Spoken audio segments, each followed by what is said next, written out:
Hai guys, assalamualaikum warahmatullahi wabarakatuh. Terima kasih bukannya udah ngeklik video ini.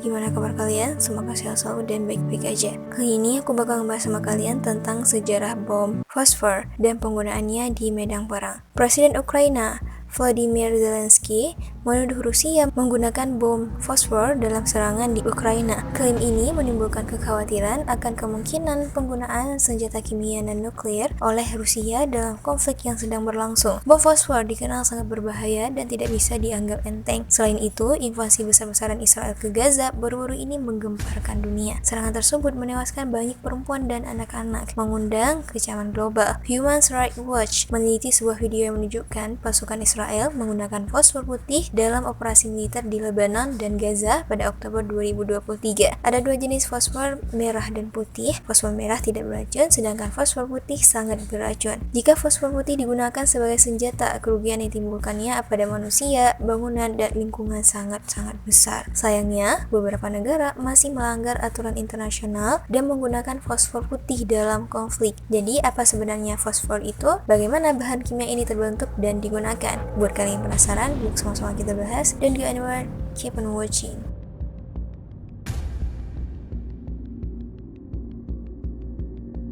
Menurut data American Chemical Society, fosfor putih pertama kali ditemukan pada tahun 1669 oleh alkemis Jerman Heinrich Brand.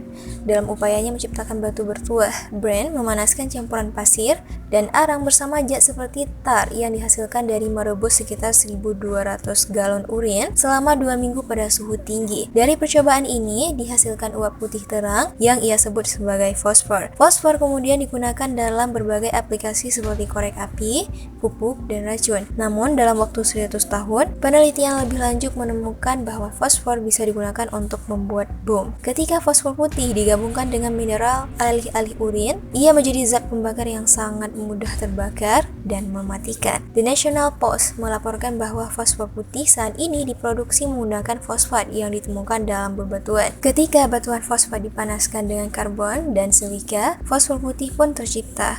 Batuan fosfat ini dapat ditemukan di berbagai lokasi termasuk Amerika Serikat dan Rusia. Fosfor putih memiliki penampilan seperti lilin berwarna putih atau kuning dengan bau seperti bawang putih. Dalam beberapa detik setelah bersentuhan dengan oksigen, fosfor putih dapat terbakar dengan sendirinya. Fosfor putih juga menghasilkan asap yang dapat menghalangi pandangan musuh serta memiliki berbagai efek destruktif lainnya.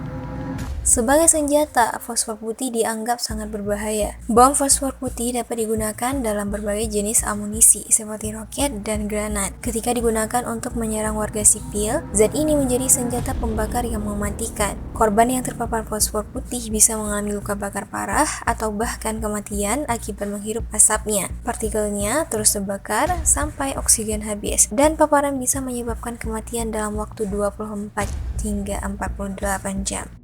Fosfor putih terkenal karena efeknya yang mampu melumpuhkan fisik dan mental pada manusia. Begitu bersentuhan dengan kulit, zat ini langsung terbakar dan dapat mengekspos tulang karena zat tersebut larut dalam lemak. Jika semua partikel tidak dihilangkan dalam masa pengobatan, maka partikel tersebut dapat terus terbakar saat terkena oksigen. Menurut Badan Zat Beracun dan Registrasi Penyakit, jika asap dari fosfor putih terhirup dalam waktu singkat, tenggorokan dan paru-paru akan mengalami iritasi. Jika terhirup dalam waktu lama, tulang rahang bisa mengalami kerusakan.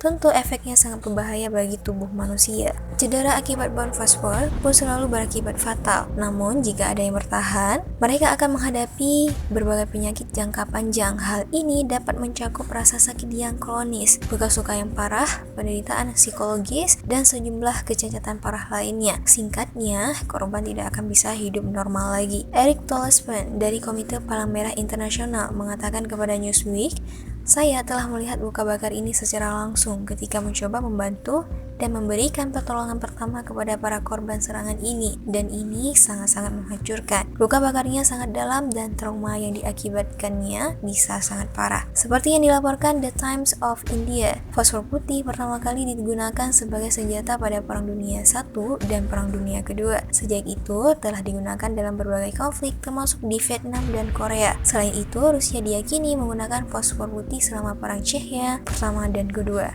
Fosfor ini juga digunakan oleh Amerika Serikat dan Inggris dalam beberapa tahun terakhir di Suriah dan di Afghanistan. Dikenal di Amerika Serikat sebagai whiskey peze. Fosfor putih digunakan oleh marinir di Fallujah, sebuah kota di Irak. Human Rights Watch melaporkan bahwa Israel menggunakan senjata tersebut di Gaza antara tahun 2008, 2009, dan 2023. Arab Saudi juga menggunakannya di Yaman pada tahun 2016. Sementara itu, Ethiopia menggunakannya untuk melawan Somalia pada tahun 2007. Selain itu, Suriah juga menggunakan fosfor putih untuk melawan rakyatnya sendiri selama perang saudara. Meskipun fosfor putih memiliki dampak buruk, NBC News melaporkan bahwa senyawa ini tidak ilegal, namun penggunaannya sebagai senjata terhadap warga sipil adalah ilegal. Dengan kata lain, negara boleh memproduksi dan menggunakan fosfor putih untuk tujuan lain, tetapi bukan untuk dijadikan bom.